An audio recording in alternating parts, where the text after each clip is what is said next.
뜨거운 감자로 떠오른 승차 공유 서비스와 택시업계의 갈등은 좀처럼 좁혀지지 않고 있습니다.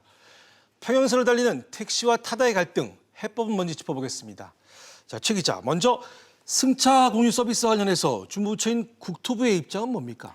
네, 최근 김현미 국토부 장관은 혁신 사업자도 사회적 갈등 최소화에 노력해야 한다는 최 위원장의 지적에 힘을 실어줬습니다. 네. 특히 이런 갈등과 관련해서 사회적 합의 기구를 선택한 것은 이해 당사자가 많아 최대한 합의를 이끌어내기 위해서라고 밝혔습니다. 네, 앞서도 잠시 언급했지만 타다와 개인 택시업계의 갈등 원인은 택시 면허 가격 하락 때문이라는 평가인데요. 자, 실제로 타다 등장으로 개인 택시 면허 가격 얼마나 떨어졌습니까? 네, 한 3천만 원 정도가 떨어졌는데 앞서 2005년 택시 공급이 지나치다는 지적이 나오면서 총량제가 도입됐고 대다수 지자체가 면허 발급을 제한했습니다. 택시를 몰려면 기존 택시 운전자에게 면허를 살 수밖에 없다 보니 시세가 올라갈 수밖에 없었는데요. 네. 치솟던 개인 택시 면허 가격은 지난해 초였죠. 차량 공유 서비스 이슈가 본격적으로 수면 위로 떠오르면서 하락했습니다. 약 1억 원에 육박했던 면허 가격은 타다가 시범 서비스를 시작했던 지난해 9월 8,800만 원대를 보였는데요.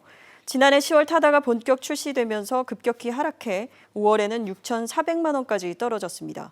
이미 택시 면허 과잉 상태로 면허 가치는 하락 추세였지만 승차 공유 서비스가 개인 택시 면허 가격 하락을 부채질한 셈입니다. 자, 개인 택시 면허를 사고 파는 것이 합법적인 겁니까? 네, 그렇습니다. 과거 정부는 노후 퇴직금이 없는 택시기사들을 위해서 대책을 찾다가 면허의 상속과 매매를 합법화했습니다. 예. 법인 택시 면허의 상속과 매매를 1960년대부터 허용을 했고요. 예. 1972년부터 개인 택시 면허의 매매를 또 1981년부터 상속을 각각 허용했습니다. 이렇다 보니 한 번 발급된 면허가 대체로 사라지지 않고 결과적으로 공급 과잉을 초래한 셈입니다. 네. 정부가 공급 과잉을 억제하려고 2009년부터 신규 발급된 개인 택시 면허에 대해서는 매매 및 상속을 제한을 했는데요.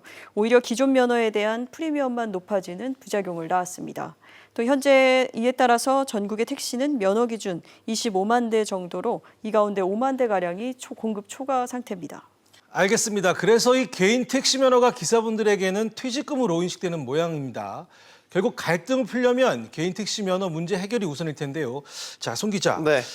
이 문제가 벤처 1세들 간 그 논쟁으로도 확대가 됐습니다. 네, 이 개인 택시 면허가 갈등의 중심에 서게 되자 이찬진 전 포스티 대표와 또 네이버 공동 창업자죠 김정호 베어베터 대표가 나름의 대안을 제시하는 과정에서 일어난 건데요. 네. 먼저 이찬진 대표가 이런 제안을 했습니다.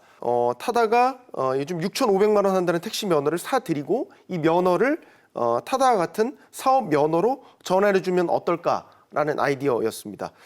그러자 이재용 대표가 이 제안에 대해서 사회보장제도에 대한 논의 없이 기업이 면허만 사들이면 갈등이 해결된다고 보는 것은 너무 한쪽만 보는 것이다 라면서 사실상 반대 의견을 냈습니다. 자, 그런데 이런 이재용 대표의 말이 또 다른 논쟁으로 번졌습니다. 네, 김 대표가 또 자신의 SNS 통해서 의견을 밝혔는데요. 왜 서민은 돈을 1억 원이나 모으고 그 돈으로 개인 택시 면허를 사야 하고 대기업은 면허권 취득도 안 하고 투자도 안 하고 수입을 올려도 된단 말입니까? 라면서 즉 투자 없이 앱 하나 만들어서 영업하는 건 불공평하다며 직격탄을 날렸습니다. 벤처 1세대 스타들 간의 설전으로 번진 건데요. 예. 이런 김정호 대표의 주장에 대해서 힘을 실어주는 시각도 있습니다. 들어보시죠. 지금은 아무런 퇴로가 없잖아요. 아무 대안 없이 타다라고 하는 새로운 공급이 늘고 자기들은 예를 들어서 1억 원 주고 라이선스를 샀는데 이쪽은 그냥 앱 하나 깔아서 들어오니까 억울한 거죠. 결국 상생이 중요하다는 건데 우리보다 한참 앞선 그 승차 공유 업체 우버도 좀 비슷한 갈등을 겪었습니다. 그렇습니다. 뭐 사실상 우리와 똑같은 갈등을 겪었다고 봐도 과언이 아닐 겁니다. 네. 미국 이 택시업계가 우버에 반발을 하면서 뭐 뉴욕을 예로 들면 뉴욕에서는 우버가 등장하게 되자 택시 면허값이요 100만 달러였던 것이 20만 달러 아래로 떨어지는 상황이 빚어졌습니다. 예. 이에 택시업계가 발끈했고요. 택시기사 8명이 죽음을 택하기도 했습니다. 호주에서는 우버가 불법 영업을 저질렀다면서 택시기사 그리고 렌터카 사업자 6천여 명이 집단 소송을 제기하는 사례도 있었습니다. 알겠습니다. 사실 혁신은 전통 산업과의 갈등이 불가피한데요. 자, 최 기자. 그래서 우버는 기존 택시 업계와 어떤 방식으로 갈등을 풀었답니까? 네, 미국의 경우 주마다 각자의 규제를 선택하도록 했습니다. 네. 뉴욕시는 지난해 8월 차량 공유 업체인 우버와 그리고 리프트의 신규 면허를 한시적으로 동결하는 방법을 선택했습니다. 차량 공유 서비스 업체의 차량 대수를 제한해서 기존 택시 업계를 달래며 공존해 나가고 있는 것입니다. 또 박봉에 시달리는 차량 공유 업체 운전자들의 최저임금 상향 조정도 주문을 했는데요. 네. 이렇다 보니 우버 등 업체들은 지난달부터 운전자 공급량을 스스로 조절해 과잉 경쟁이 주춤한 상태입니다. 네. 다만 면허 동결 법안이 발효된 지 6개월 만에 우버가 뉴욕시를 상대로 소송을 제기하면서 분쟁의 여지는 아직 남아있는 상황입니다. 알겠습니다. 전통산업과 혁신의 갈등은 비단 승차 공유 서비스에만 국한되는 것이 아닙니다. 혁신을 어떻게 안착시키느냐가 중요할 텐데요. 자, 송 기자. 네. 혁신으로 인한 갈등 어떻게 푸는 것이 가장 합리적일까요? 가장 이상적인 모습을 꼽자면 역시 전통산업과 신산업이 대타협을 이뤄내는 게 가장 이상적인 모습일 겁니다. 네. 각자 양보할 것은 양보하면서 상생할 수 있는 묘수를 찾아내는 건데 하지만 뭐 말처럼 쉽지 않다는 게 문제겠죠. 하지만 또 불가능한 것도 아니고 이 타협의 과정에서 정부의 중재 역할이 중요하다고 전문가들은 지적하고 있습니다. 1년 내로 혁신으로 가자고 하는 게 타다의 입장이고 택시 산업은 앞으로 10년 동안은 규제를 강화해서 타다를 절대로 발붙이지 못하게 해달라는 거라면 정부는 그 중간에 절충점을 설정해야 됩니다. 그리고 혁신 산업도 설득해야 되고 전통 산업도 설득을 해야 되고요. 알겠습니다. 얘기하신 것처럼 정부의 적극적인 중재 노력이 정말 중요합니다. 자, 승차 공유 서비스와 관련해서 앞선 뉴욕 사례 말고 네. 다른 나라의 사례를 참고한다면 어떤 점을 눈여겨봐야 할까요? 네, 승차 경유와 관련해서 해외에서는 이제 어떤 과정을 거쳐서 타협을 이뤄냈는지를 지켜볼 필요가 있는데요. 네. 피해를 보는 택시 기사들에게 일정의 인센티브를 제공하고 또 상생 기금을 마련해서 택시 업계를 설득한 호주의 사례가 있었고요.